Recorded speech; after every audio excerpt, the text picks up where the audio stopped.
저희가 누가복음 3장으로 말씀을 나누려고 합니다.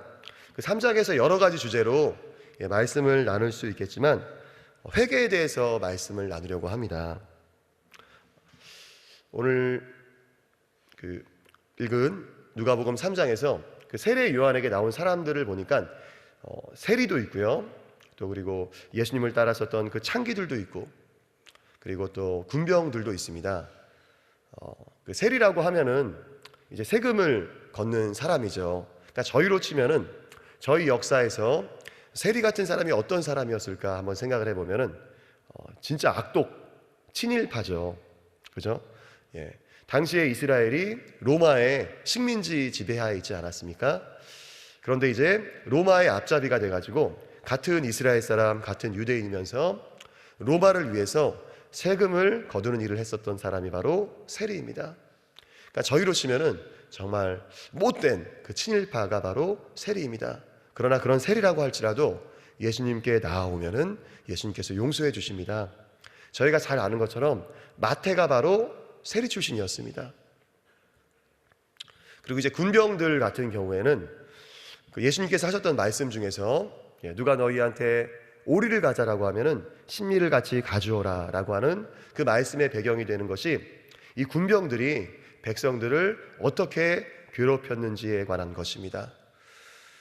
이제 군대 갔다 온 남자분들은 아시겠지만 저희가 이제 행군할 때 군장을 매지 않습니까?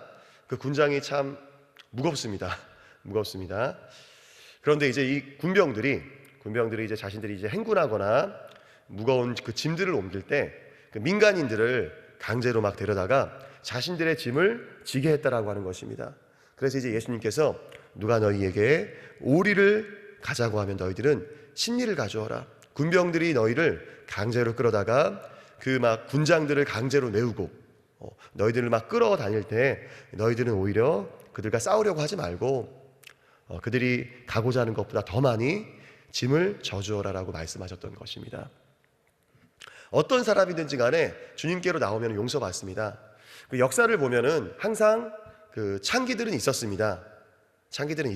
그러나 구약 성경에 보면은 절대 하나님의 백성들은 그 직업적으로 몸을 파는 일을 해서는 안 되었습니다. 그 안 되는데도 불구하고 있었던 거죠. 근데 이제 그런 사람들이 예수님 앞에 나와왔을 때 그 죄를 주님께서 용서해 주셨다라고 하는 것입니다. 그 회개라는 것은 이스라엘 말로 돌이키다, 하나님께 돌아간다라고 하는 뜻입니다. 그러니까 차를 몰고 가다가 유턴하는 거 있잖아요. 바로 그게 바로 회개입니다. 우리는 다 양 같아서 그릇 행하여 각기 제 길로 갔거늘, 이사야서 말씀이죠. 53장 6절 말씀인데, 사람들이, 그 죄인들이 자신의 길로 제각기 갔었던 것, 그것에서 돌이키는 것이 바로 회개입니다. 하나님께로 돌아가는 것이 회개입니다. 하나님을 떠나 제멋대로 자신의 길을 가던 우리가 하나님께로 돌아가는 것입니다. 에스겔서 18장 30절 말씀을 제가 이제 개역개정 성경으로 한번 읽어드리겠습니다. 개역 한글에는 좀 어려운 한자 단어가 많더라고요. 주 여호와의 말씀이니라. 이스라엘 족속아, 내가 너희 각 사람이 행한 대로 심판할지라. 너희는 돌이켜 회개하고 모든 죄에서 떠날지어다. 돌이켜 회개하라라고 이야기하십니다. 우리 말로는 두 가지 단어가 합쳐져 있잖아요. 돌이키다, 회개하다. 근데 이제 이스라엘 말로는 이게 한 단어입니다. 돌이켜 회개한다는 것이 이스라엘 말로는 슈브, 한 단어입니다. 그러니까 저희가 지옥을 향하여 가던 그 길에서 정말 유턴하여 가지고 180도 돌려가지고 하나님께로 향하는 것이 바로 회개라고 하는 것입니다. 그리고 누가복음 15장에서 탕자의 비유 저희가 잘 알지 않습니까? 회개에 대해서 잘 이야기해주고 있습니다. 외국에서 그 아버지의 재산을 죽은 다음에나 받을 수 있는 아버지의 유산을 살아계실 때 요청을 해서 받아 가져오는 허랑방탕하게 살던 그 둘째 아들이 이제는 아버지께 돌아와서 자신이 불효막심하여서 더 이상 아들이라고 불릴 수 없는 죄인임을 고백하고 아버지 앞에 겸손하게 무릎 꿇는 것, 그리고 이제 아버지의 가정 가운데 그 다스림 가운데 사는 것이 바로 회개라고 하는 것입니다. 그러니까 진정한 회개의 표지는 우리가 무엇을 하리이까 그 세례받으러 나왔었던 세리들과 창기들과 군병들이 물었었던 것처럼 하나님께 돌이켜서 그 삶을 새롭게 하는 것이 바로 회개입니다. 죄를 즐기지 않는 것입니다. 같은 죄를 반복해서 저지르지 않는 것입니다. 만약에 탕자가 회개한다고 아버지께 돌아온 다음에도 자신이 떠나왔었던 그 외국에서의 허랑방탕한 삶을 그리워하면서 몰래 아버지 밑에서 일을 하면서 돈을 또 모았다가 이 돈 모으면은 다시 외국으로 도망가야지 이러면은 그 회개가 아니죠. 그죠? 회개가 아니죠. 예. 아버지 앞에 막 회개한 척 하면서 다시 막 도망갈 준비를 하는 거죠. 그죠? 회개라고 하는 것은 삶의 방향성을 하나님께 돌이키는 것입니다. 물론 저희는 연약하여서 죄를 지을 수 있습니다. 넘어질 수 있습니다. 양들도 돼지처럼 똥구덩이에 처박힐 때가 있습니다. 그러나 돼지가 똥구덩이에서 뒹굴며 즐기는 것과는 달리 양은 풀을 뜯으러 쓰러진 자리를 박차고 일어납니다. 만약 저희 중에서 아직도 죄 가운데 누워서 죄 가운데 그 죄가 주는 즐거움을 즐기고 있다면 정말로 회개하셔야 될 줄 믿습니다. 그 죄를 즐기면서 반복하는 것은 회개한 모습이 아닙니다. 하나님께서 마지막 때 이 사람이 정말로 회개하였는지 확인하실 것입니다. 우리 예수님께서도 맨 처음 전한 메시지는 믿어라라고 하는 것이 아니라 회개하라라고 하는 것이었습니다. 마태복음 4장 17절 말씀입니다. 이때부터 예수께서 비로소 전파하여 가라을 때 공생애를 시작하시면서 처음 전하셨던 말씀이 회개하라 천국이 가까웠느니라 하시더라. 마가복음 6장 12절 말씀도 제자들 역시도 맨 처음 전했었던 메시지가 회개하라 전파하고 그 말씀 그대로입니다. 우리가 정말로 회개한 삶을 살았는가, 믿음으로써 회개한 삶을 살았는가 예수님께서 마지막 때에 점검하실 것입니다. 마태복음 24장 37절부터 제가 39절 말씀 읽어드리겠습니다. 현대인의 성경으로 한번 읽어드리겠습니다. 예수님께서 마지막 때가 누구의 때와 같을 것이라고 말씀하셨었죠? 노아의 때와 같을 것이라고 말씀하셨습니다. 37절, 39절 제가 읽어드리겠습니다. 내가 올 때에는, 예수님께서 오실 때입니다. 세상이 노아의 시대와 같을 것이다. 홍수 이전 사람들은 노아가 배에 들어가는 날까지 먹고 마시고 장가가고 시집가다가 홍수가 나서 그들을 다 쓸어버릴 때까지도 그런 일이 일어나리라고는 전혀 예상하지 못했다. 마찬가지로 내가 올 때에도 그럴 것이다. 우리 예수님께서 항상 마지막 때에 깨어있으라라고 말씀하시면서 내가 언제 오는지 너희들이 모르기 때문에 항상 깨어있으라고 말씀하십니다. 근데 깨어있으라고 말씀하시면서 자신이 돌아올 때 노아의 때와 같을 것이라고 이야기하세요. 그런데 저희가 한번 생각해 볼 것이, 어떤 목사님께서 이 부분에 대해서 지적을 하시더라고요. 하나님께서 홍수 심판에 대해 미리 말씀해 주셔가지고 이 노아가 그리고 가족들과 함께 심판을 피하기 위해 축구장보다도 큰 방주를 짓던 그 노아가 세상 사람들과 마찬가지로 먹고 마시지 않았을까요?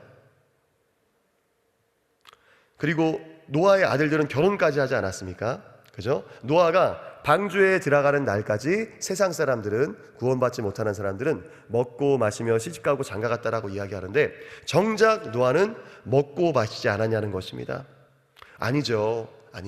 축구장보다 큰 방주를 노아가 지으면서 몇십 년 동안 지으면서, 물론 지은 기간은 저희가 정확하게 알 수 없지만 단기간에 지을 수는 없지 않았겠습니까? 그러나 그 기간 동안 금식기도 하면서 짓지는 않았을 거 아닙니까? 그리고 노아의 아들들 역시도 결혼했습니다. 그렇다면은 예수님께서 우리에게 신신당부하시며 반복하셨던 말씀, 깨어있으라는 것이 무슨 뜻인지 한번 저희들이 생각해 볼 필요가 있습니다. 고린도전서 10장 31절 말씀은 그런즉 너희가 먹든지 마시든지 무엇을 하든지 다 하나님의 영광을 위하여 하라라고 이야기합니다. 우리가 먹든지 마시든지 결혼을 하든지 무엇을 하든지 다 하나님을 위하여서, 하나님의 영광을 위하여서 하라라고 이야기하십니다. 그러니까 노아의 시간표는 하나님의 시간표에 맞춰져 있었습니다. 곧 하나님께서 이 땅에 내릴 그 홍수 심판에 집중하고 있었습니다. 그는 방주를 짓는데, 축구장보다 더 큰 방주를 짓는데 필요한 체력을 얻기 위하여 먹고 마셨으며 그의 세 아들 역시 생육하고 번성하라는 하나님 말씀에 순종하기 위해서 아내를 취했습니다. 창세기 6장 2절 말씀 보면은 노아의 때 그 타락이 극심하기 전에 어떤 일이 있었는지에 대해서 이야기해 줍니다. 하나님의 아들들이 사람의 딸들의 아름다움을 보고 자기들의 좋아하는 모든 자로 아내를 삼는지라. 그러니까 하나님의 아들들이 여기서 천사라는 해석도 있는데요, 사실 천사는 아닙니다. 물론 이제 욥기를 보면은 하나님의 아들들은 천상의 존재였습니다. 그러나 창세기 6장에서 하나님의 아들들은 그 경건한 셋의 후손, 그 믿음의 자녀들을 이야기하는 것을 알 수 있습니다. 가인이 이제 아벨을 죽이지 않습니까? 그때 이제 하나님께서 아벨 대신에 주셨던 믿음의 아들이 바로 셋입니다. 아담과 하와 부부에게 대신 주셨던 믿음의 아들이 셋입니다. 근데 이 셋의 자손들이 그 경건한 믿음의 혈통을 이어나가지 못하고 그 가인의 자녀들의 그 아름다운 딸들을 데려다가 아내로 삼았다라고 하는 것입니다. 그들이 믿음이 있든 없든 정말로 많은 죄인이든 간에 그냥 데려다가 아내로 삼았다라고 하는 것입니다. 그때 그 셋의 후손들, 그 믿음의 경건한 후손들 중에서 노아만, 그리고 노아의 세 아들과 자부들, 그들만 구원을 받을 수 있었다라고 하는 것입니다. 만약 셈, 함, 야벳, 그 노아의 세 아들들이 아내와 신앙으로 하나가 되지 못했다면은 한 번도 비가 내리지 않았었던 그때에 부부가 연합하여서 거대한 방주를 짓기는 불가능했을 것입니다. 그죠? 우리 성도님들 영화 보시면은 에반 올마이티라고 하는 영화 혹시 보셨는지 모르겠습니다. 10년도 더 된 영화인데요, 그 에반 올마이티라는 영화가 뭐냐면은 주인공 에반이 있는데요, 아나운서입니다. 이 아나운서인데 미국에서 이제 국회의원이 된 거예요. 하원 의원에 당선이 됐습니다. 그런데 이 에반이 기도를 해요. 자기가 이제 국회의원이 되면서 하나님, 제가 이 세상을 하나님 뜻에 맞는 정말로 이렇게 변화시키는 그런 정치인이 되게 해주세요라고 이제 기도를 합니다. 그 기도를 한 다음에 이제 하나님께서 에반에게 내가 이제 너한테 이제 명령을 내리는데 방주를 지으라고 명령을 하세요. 홍수를 보내겠다고. 예. 그래가지고 이제 에반이 국회의원인데 이제 방주를 짓기 시작합니다. 그러니까 아내랑 아들들이 이제 별거, 아내는 이제 자녀들을 데리고 친정으로 도망가요. 도망갑니다. 당신 이상하다 하면서. 그 노아 당시에 한 번도 비가 내리지 않았던 때예요. 자, 이제 이야기를 하니까 우리 초등부 친구들이 질문하더라고요. 그러면 이 땅에 그 식물들이 어떻게 자랐냐? 성경 말씀해 보니까 땅에서 수증기가 올라와가지고 식물들에게 수분을 공급했다라고 이야기합니다. 한 번도 하늘에서 비가 내리지 않은 그때 어떻게 사람들이 홍수를 상상할 수 있었겠습니까? 그런데 자녀들이, 그리고 아내가 노아를 믿어준 거예요. 그죠? 믿어준 겁니다. 정말로 저희가 마지막 때에 깨어있다라고 하는 것은 삶의 방향성을 하나님께 집중하는 것입니다. 회개한 삶을 살아가는 것입니다. 우리가 하는 모든 일이 하나님과 상관없이 되어지는 것이 아니라 하나님을 위한 일이 되어야 합니다. 내가 하는 모든 일로 하나님께서 세상 가운데 높임 받으시고 칭송 받으시게 해야 합니다. 우리가 직장을 선택할 때도 신앙생활이 어려운, 우리가 믿음 생활하기 어려운 회사라면은 아무리 많은 돈을 준다고 한들 과감히 포기할 줄 알아야 합니다.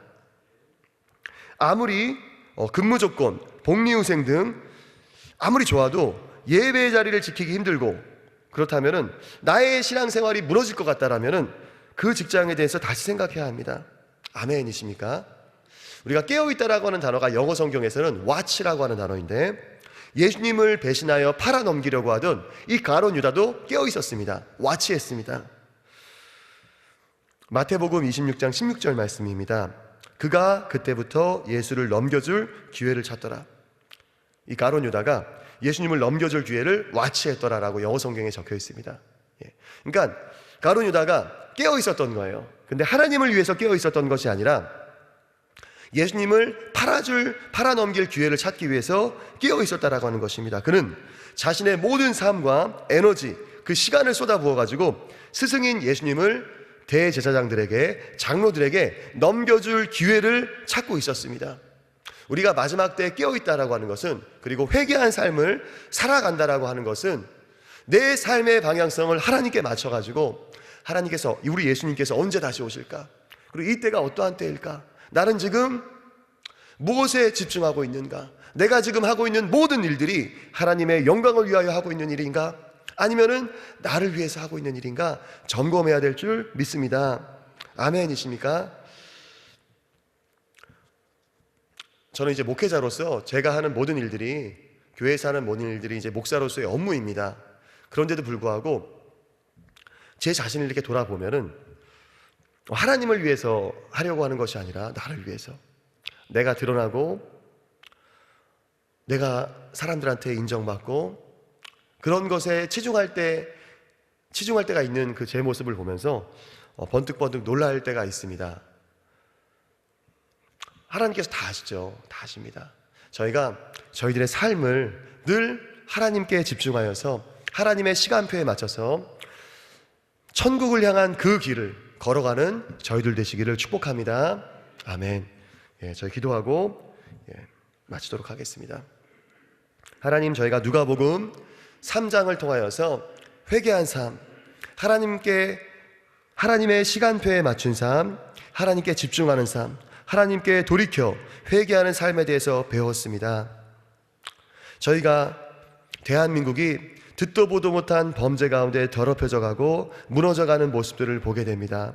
우리 예수님께서 오실 날이 하루 가까이 오는 이때 저희가 먹고 마시고 직장 다니고 일하고 자녀를 키우고 하는 그 모든 일들이 하나님을 위한 일들이 되길 원합니다. 나를 위한 일이 아니라 하나님을 향한 일이 될 때 저희들이 깨어서 주님 오심을 기다릴 수 있을 줄 믿습니다. 주님, 우리 귀한 성도님들 주님께 가져온 기도 제목들 또한 응답하여 주시옵시고, 주님을 위하여서 올려드리는 재정의 문제, 자녀의 기도 제목들, 건강의 문제들 다 주님 앞에 올려드리서 기도하는 가운데 주님 응답하여 주시옵소서. 주님 감사하고 예수님의 이름으로 기도합니다. 아멘.